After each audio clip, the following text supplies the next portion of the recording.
നമുക്ക് projector headlamp വരുന്നുണ്ട്, DRL വരുന്നുണ്ട്, അലോയ്സ് വരുന്നുണ്ട്, അലോയ്സ് ഫ്രണ്ട് സെൻസർ വരുന്നുണ്ട്, ഫ്രണ്ട് വാഷ് ഹെഡ്ലൈറ്റ് വാഷ് വരുന്നുണ്ട്, ഹെഡ്ലൈറ്റ് വാഷ് പലരും സൺറൂഫ് വരുന്നുണ്ട് അല്ലേ? അതെ അതെ. ഓക്കെ, എഞ്ചിൻ റൂം എല്ലാം നീറ്റ് ആയിരിപ്പുണ്ട് കേട്ടോ, അത് വെൽ മെയിൻറ്റൈൻഡ് ആണ്. സിംഗിൾ ഓണർഷിപ്പ് തന്നെയാണ്, വെറും 14 കിലോമീറ്റർ മാത്രമേ ഓടിയിട്ടുള്ളൂ. Petrol automatic. നമസ്കാരം, സ്പെഷ്യൽ എപ്പിസോഡിലേക്ക് എല്ലാവർക്കും സ്വാഗതം. അപ്പോൾ നമ്മൾ ഇന്നത്തെ വീഡിയോയിൽ ഞാൻ റോജൻ ബ്രോ ഉണ്ട്, നമ്മളൊരു അർബൻ ക്രൂയിസർ അതേപോലെ ഓഡി A4 നിങ്ങൾക്ക് ഒന്ന് പരിചയപ്പെടുത്തുകയാണ് അല്ലേ? ഡീറ്റെയിൽ റിവ്യൂ ആണ്, രണ്ടിൻ്റെ നമ്മൾ ഡീറ്റെയിൽ റിവ്യൂ ഒരു സ്പെഷ്യൽ എപ്പിസോഡ്. അപ്പം നല്ല ഒന്ന് ലോ കിലോമീറ്റർ വെഹിക്കിളാണ്, ഇതും അത്യാവശ്യം ഹൈ ക്വാളിറ്റി ഓഡി A4 ആണ്. റോജൻ ബ്രോ വീഡിയോയുടെ സ്വാഗതം. Thank you. അപ്പം അവരുടെ ലൊക്കേഷൻ വരുന്നത് Thiruvananthapuram Neyyattinkara അമരവള താന്നുകൂടിലാണ്. OLX cars number സ്ക്രീനിൽ കൊടുക്കാം ബ്രോ. അപ്പോൾ നമ്മുടെ ലോൺ സ്റ്റാർട്ട് ചെയ്യുന്നത് ഇപ്പോൾ ഈ വണ്ടിക്ക് ലോൺ എങ്ങനെ വരും? ഇത് നമുക്ക് 2015 മോഡൽ ഫുൾ എമൗണ്ട് സെറ്റ് ചെയ്യാൻ പറ്റും, ഓഡി A4 വെച്ച് കൊടുക്കാം. പക്ഷേ അതിൽ ഒന്ന് കണ്ടണം, ചില ITR മാക്സിമം വേണം, ഒരു പരിധി. കാരണം ഇത്ര ഹൈ എമൗണ്ട് ആയതുകൊണ്ട് ITR GS ഒക്കെ അത്രയും പ്രാബല്യം. ഓക്കെ, അപ്പോൾ നമുക്ക് ഡീറ്റെയിൽ ആയിട്ട് വീഡിയോസ് കാണാം, രണ്ട് വണ്ടിയുടെയും ചേർത്തിട്ട് ഒരു എപ്പിസോഡ് വരുന്നത്. അപ്പോൾ നമ്മുടെ ചാനൽ ഇവർക്ക് ഇഷ്ടപ്പെടുന്ന ചാനൽ സബ്സ്ക്രൈബ് സപ്പോർട്ട് ചെയ്യുക. അപ്പോൾ നേരെ വീഡിയോയിലോട്ട്. റോജൻ, നമുക്ക് ആദ്യം ഓഡി A4 വ്യക്തമായിട്ട് പരിചയപ്പെടാം അല്ലേ? തീർച്ചയായിട്ടും. ഈ വാഹനം 2015 മോഡലാണ്, പ്രീമിയം പ്ലസ് സമ്മർ വേരിയന്റ് ആണ് വരുന്നത്. അത് ഡീസൽ വേരിയന്റ് ആണ്, സെക്കൻഡ് ഓണർഷിപ്പിലാണ്. 93,000 കിലോമീറ്റർ, 91 വരെ കമ്പനി സർവീസ് ചെയ്തിട്ടുണ്ട്. ഫുൾ കമ്പനി സർവീസ് ആണ്, ഫുൾ ഹിസ്റ്ററി അവൈലബിൾ ആണ് വാഹനത്തിന്റെ. പിന്നെ 91 അത് നമ്മൾ കേരളത്തിലാണ് ചെയ്തിട്ടുള്ളത്, റീ വണ്ടിയാണ്. ഇപ്പം കേരളത്തിലാക്കിയിട്ടുണ്ട്, ഇപ്പം നേരത്തെ ഓൾറെഡി ചെയ്തിട്ടുണ്ട്. പക്ഷേ ഞാൻ ഇത് ബാക്കി സർവീസ് എല്ലാം പുറത്ത് ഹിസ്റ്ററി ഉണ്ട്.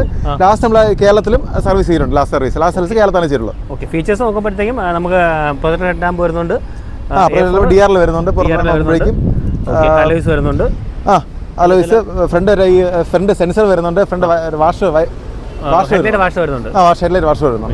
വരുന്നുണ്ട്.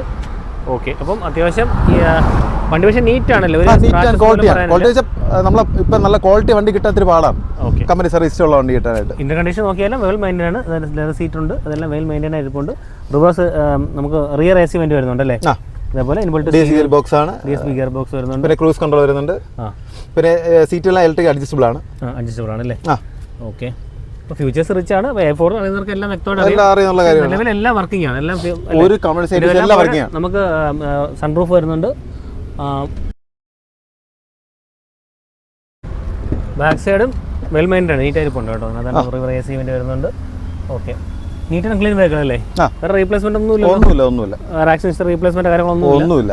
ഓക്കെ, നല്ല ക്വാളിറ്റി വെൽ മെയിൻറ്റൈൻ ആണ്. അത് കസ്റ്റമർ നോക്കാൻ പറയാം, സർവീസ് ഉൾപ്പെടെ നമ്മളെ സിസ്റ്റം അവൈലബിൾ ആണ്. ഓക്കെ,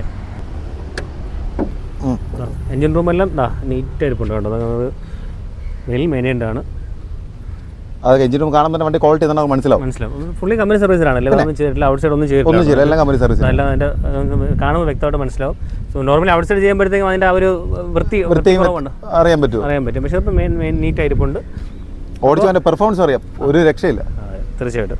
അപ്പോൾ well maintained Audi A4 2015 model അല്ലേ? നമുക്ക് ഇതിൻ്റെ പ്രൈസ് എങ്ങനെയാണ് നിങ്ങൾ പ്രതീക്ഷിക്കുന്നത്? നമ്മളൊരു 12 വരെയാണ് പ്രതീക്ഷിക്കുന്നത്. ഞാൻ പറയാം, നമുക്ക് അത്യാവശ്യം പ്രൊഫൈലുള്ള കസ്റ്റമറിനെ നമുക്ക് ഫുൾ ഓണർ ചെയ്ത് കൊടുക്കാം. ഫുൾ ഓൺ ചെയ്യാൻ പറ്റും. നമ്മുടെ ഈ പ്രൈസ് നെഗോഷ്യബിൾ ആയിരിക്കുമോ? സ്ലൈറ്റ്ലി നമുക്ക് നെഗോഷ്യബിൾ ആണ്. ഞാൻ പറയാം, ഫുൾ ഫിനാൻസ് നമുക്ക് ചെയ്ത് കൊടുക്കാൻ പറ്റും, എന്നാലും നമുക്ക് മാക്സ് ഉള്ളത് നെഗോഷ്യബിൾ ആണ്. ഓക്കെ, അപ്പോൾ ഈ പ്രൈസ് നെഗോഷ്യബിൾ ആണ്, ഫുൾ ഫിനാൻസ് ചെയ്യാൻ ഓപ്ഷൻ ഉണ്ട്. പക്ഷേ ITR റിട്ടേൺസ് ഉണ്ടായിരിക്കണം അല്ലേ? എന്നാൽ കുറച്ചുകൂടി ITR ഉണ്ടെങ്കിൽ നമുക്ക് മാക്സ് ഉള്ള ഫുൾ എമൗണ്ട് കിട്ടും. പിന്നെ ഈ പറഞ്ഞാൽ നമുക്ക് മെയിൻ്റനൻസ് ഒരു കാര്യം പറയാൻ പറ്റും. മെയിൻ്റനൻസ് നമുക്ക് വലിയ A4 ആണെങ്കിൽ നമുക്ക് മെയിൻ്റനൻസ് വലിയ നമ്മളൊരു ഫോക്സ് വാൻ വണ്ടി മെയിൻ്റനൻസ് ചെയ്യുന്ന ആളാണെങ്കിൽ സുഖമായിട്ട് വണ്ടി മെയിൻ്റനൻസ് ചെയ്യാൻ പറ്റും. ഏതാണ്ട് ഒരു നമുക്ക് വെൻഡോ മെയിൻ്റെയിൻ ചെയ്യുന്ന ആ ഒരു എമൗണ്ട് നമുക്ക് ചെയ്യാൻ പറ്റും. ഓക്കെ, ആ ഒരു ഇതേ വരുന്നുള്ളൂ. തീർച്ചയായിട്ടും. അത് പലരുടെ ആഗ്രഹമാണ് ഇത്ര പ്രീമിയം വണ്ടി എടുക്കുന്നുള്ളൂ. അപ്പോൾ ആ ഒരു ബഡ്ജറ്റിന് പറ്റിയൊരു വണ്ടിയാണത്. ഓക്കെ, ശരി. അപ്പോൾ നമുക്ക് അടുത്ത് നമ്മുടെ അർബൻ ക്രൂയിസർ അതെങ്ങനെയാണ് ഡീറ്റെയിൽസ് വരുമ്പോൾ? ഇത് വാഹനം 2021 മോഡലാണ്, സിംഗിൾ ഓണർഷിപ്പ് തന്നെയാണ്, വെറും 14 കിലോമീറ്റർ മാത്രമേ ഓടിയിട്ടുള്ളൂ. പെട്രോൾ ഓട്ടോമാറ്റിക് ആണ്. സിംഗിൾ ഓണർഷിപ്പ്, വേറെ റീപ്ലേസ് കാരണം പക്ക ഫുൾ സർവീസ്, ഇതിന് ഫുൾ ആക്റ്റീവ് സർവീസ് ആണ്. ഓക്കെ, വേറെ ഒരു പ്രശ്നമില്ല, പക്ക ക്ലീൻ കണ്ടീഷൻ. ഓക്കെ, ഒരു സ്ക്രാച്ച് പോലും ഇവൻ പറയാനില്ല, അത്രയും ഹൈ ക്വാളിറ്റിയാണ്. ഓക്കെ, ഇതിന്റെ വേരിയന്റ് ടോപ്പ് എൻഡ് ആണോ? ഏറ്റവും ടോപ്പ് എൻഡ് വേരിയന്റ്. തേയ്മാനൊക്കെ അത് മാത്രമേ ഉള്ളൂ. അലോയ്സ് വരുന്നുണ്ട്, അതിനകത്ത് പ്രൊജക്ടർ ഹെഡ്ലാമ്പ് വരുന്നുണ്ട്, DRL വരുന്നുണ്ട്, അതേപോലെ തന്നെ നമുക്ക് ഫോഗ് ലാമ്പ് എല്ലാം വരുന്നുണ്ട്. ഓക്കെ, ടോപ്പ് എൻഡ് വെഹിക്കിളാണ് കേട്ടോ. അതെ, കീലെസ് എൻട്രി, പുഷ് സ്റ്റാർട്ട് എല്ലാം വരുന്നുണ്ട്. എയർ ബാഗ്സ് എത്രയാണ് വരുന്നുണ്ട്? Accident okay. അതിനകത്ത് നമുക്ക് സ്റ്റിയർ മൗണ്ട് കൺട്രോൾസ് ഉണ്ട്, ഇൻബിൽറ്റ് സ്റ്റീരിയോ ടച്ച് സ്ക്രീൻ വരുന്നുണ്ട്, ഓട്ടോമാറ്റിക് AC വരുന്നുണ്ട്, സെൻട്രൽ ലോക്ക്, പുഷ് സ്റ്റാർട്ട് എന്ന് വേണ്ട അത്യാവശ്യം വേണ്ട എല്ലാ ഫീച്ചേഴ്സും വരുന്നുണ്ട്.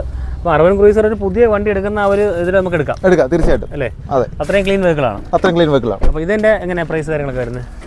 ഇത് നമ്മൾ 10 ലക്ഷം രൂപയാണ് പ്രതീക്ഷിക്കുന്നത്. നെഗോഷ്യബിൾ ആണ്, മാക്സിമം ചെയ്യാം. ഓക്കെ. ഇതിന്റെ ഫിനാൻസ് എങ്ങനെ വരും? ഇത് നമുക്കൊരു 9-9.5 അടുപ്പിച്ചൊക്കെ മാക്സിമം നോക്കാം ഫിനാൻസ്.